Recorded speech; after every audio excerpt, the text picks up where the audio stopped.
1, 2, 3, 4.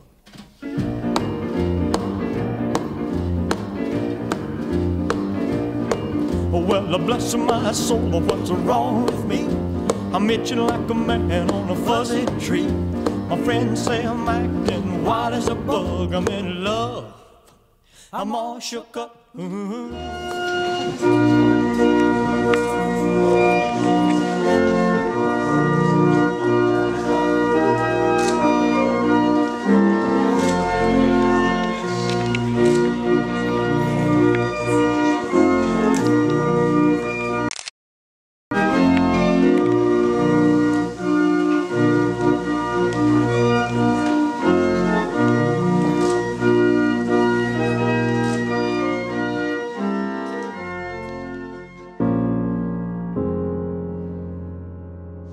Mr. and Mrs. George will stand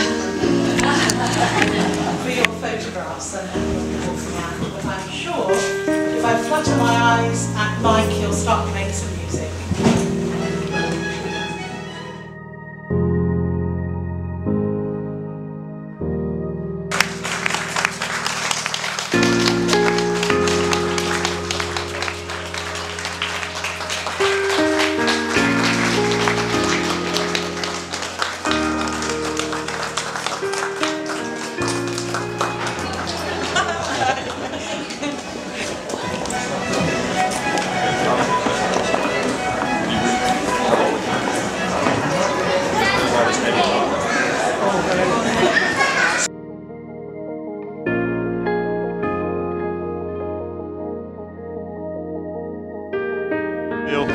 You just this minute got married. How is it? Looking forward to the evening. Relieved. Pleased with the weather. Looking forward to a good party. Yeah. Congratulations, guys. Stoked. Definitely stoked. Super. Like Arsenal just won the Premier League. Getting that way. Yeah.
that's the worst, because you see the chair load behind me, it actually looks like something else.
I know some of you have come a very long way today, and it's much appreciated.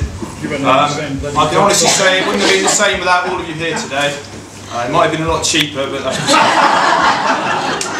Now I know you're looking forward to Ollie's best man speech, we all are, so I'm going to keep this short and sweet. In fact, somebody told me earlier that a good speech is like a good miniskirt. Long enough to cover the essentials, yet short enough to keep your attention. As most of you know, I'm quite a shy, nervous person. I prepared a few lines earlier. I've just been in the toilet and snorted. That's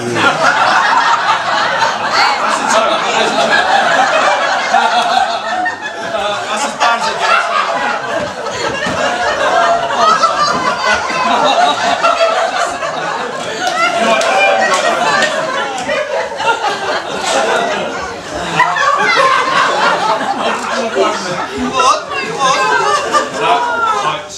Obviously, I can't thank everyone individually today for being here, so I'll be here for hours and nobody needs that. But there are a few that I must mention. I'm going to start with Jenny's lovely parents, Maggie and Arthur. Firstly, for bringing such a gorgeous person into the world, but also for making me feel so welcome. Maggie, sorry for the numerous times Jen and I have come in drunk, often arguing after a night at the barn club. I know you've had to play peacemaker quite a few times, and you always did so in a very unbiased fashion. Arthur, I always remember ringing you from London with news of the proposal. They were tears of joy, weren't they? To my mum and dad, what can I say? I know I've given you quite a hard life. You see that?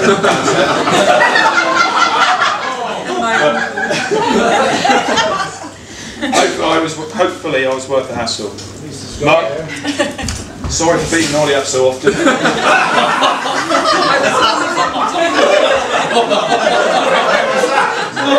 I'm sure you'd all agree it's made in the man he is. But seriously, I wouldn't be standing here if it wasn't for you two, obviously. I just want to say thank you for helping me through thick and thin. Mainly thick. To my ashes, wedding etiquette says that nobody should look more handsome than the groom on the big day. So I thank you for sticking to that. Despite dressing me up in a thong and carrots and leading around town, you're all great mates. You have been over the years. I need to thank you for everything today and in the last few weeks. So, thanks. Bridesmaids. Got another one over there. Looking fantastic, I'm sure everyone will agree. Yes. And again, I'd just like to thank you for not only being here today, but helping Jen, being so supportive to her, not only today, but in the run-up to the wedding. And I also want to thank you for getting Jen home from Portugal in one piece. And also for showing my inflatable twin, blow up Ben, Asking thank you personally. For anyone that doesn't know who that is, buy the girls a drink later and it's not as dodgy as it sounds. So now I'm going to say a few words about the love of my life. The one that's always there for me, the one I know I can depend on.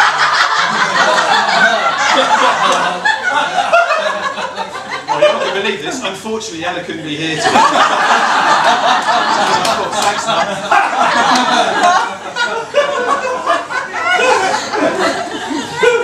no, seriously, as a fisherman, so I've had some memorable catches over the years. Some of you may have heard about them in the pub, but I'm sure you'd all agree my finest catch is sat here to my left. Oh, yeah.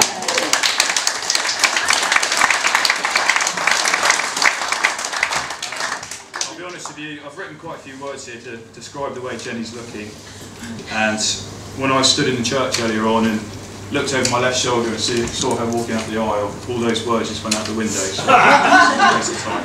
Completely bowled me over. You've put your heart and soul into today, making it perfect, and I'm sure we will agree. Yeah. It's pretty close.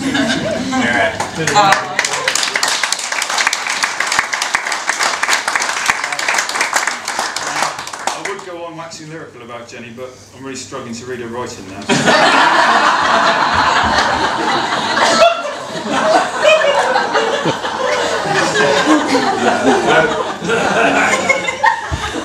So now I'm going to hand you over for the bit you've all been waiting for. Yes. But before I do, I just need you to make you aware that Ollie has a tendency to make up a lot of stories. So just take everything he says with a pinch of salt.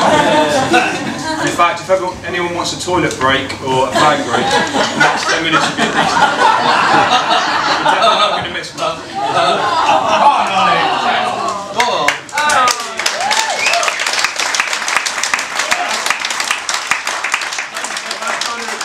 My best man, my brother, Oliver George.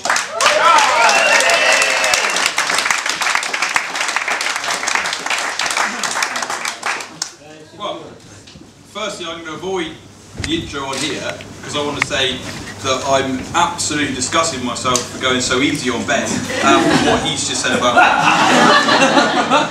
And I can't find anything in here that's bad enough to cover what he's just done, but there we are. Such is life, and he's ruined 2 or 3 of my best. So hang on a minute, you go slow. You sit down and shut your teeth. He's ruined the best punchlines of my speech, as well as half of my life, but then... So we'll start. So I'd like to say good evening to everybody, and for those of you who don't know me, I'm Ollie. I think we figured that I'm his brother. For those of you who do know me, I'll just apologise.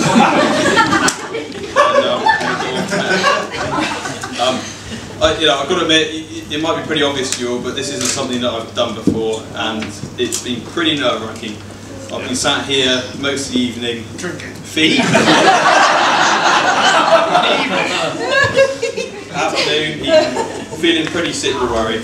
But it's been a little bit of comfort to know that there's definitely one person sat here that's feeling just as sick and just as worried as me, but she has just married my brother. I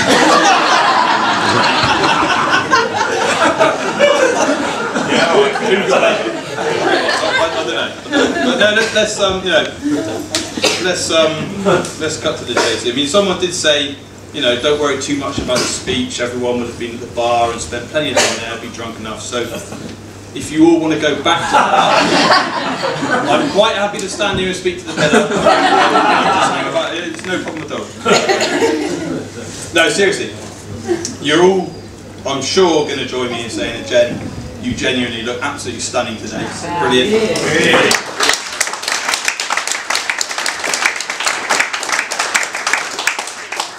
Ben, you just look stunned. He's forgotten something in his speech. I haven't forgotten anything, carry on.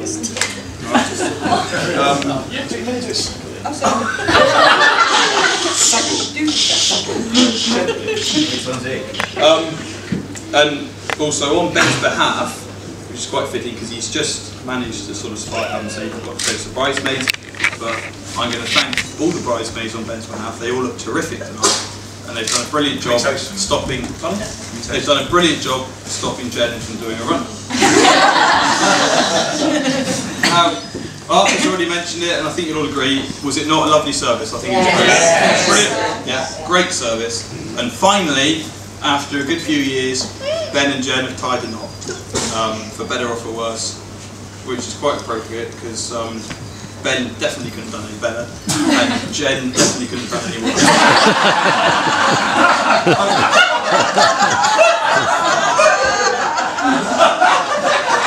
To be honest, that's between those two. Well, you started.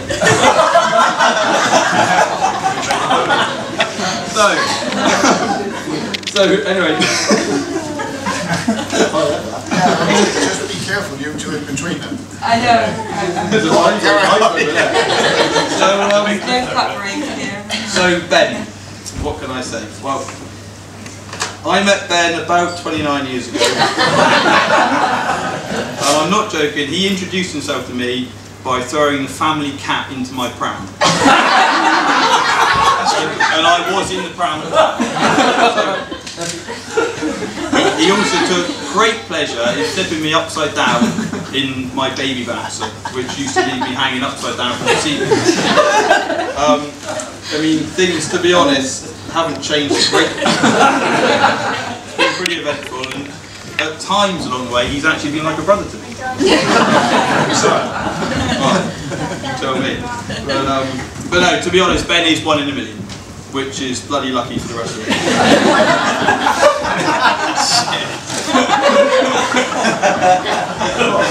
You invited me up here?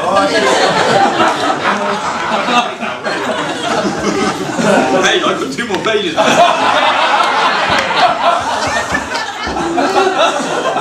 Don't you worry about the cake, that ain't going nowhere.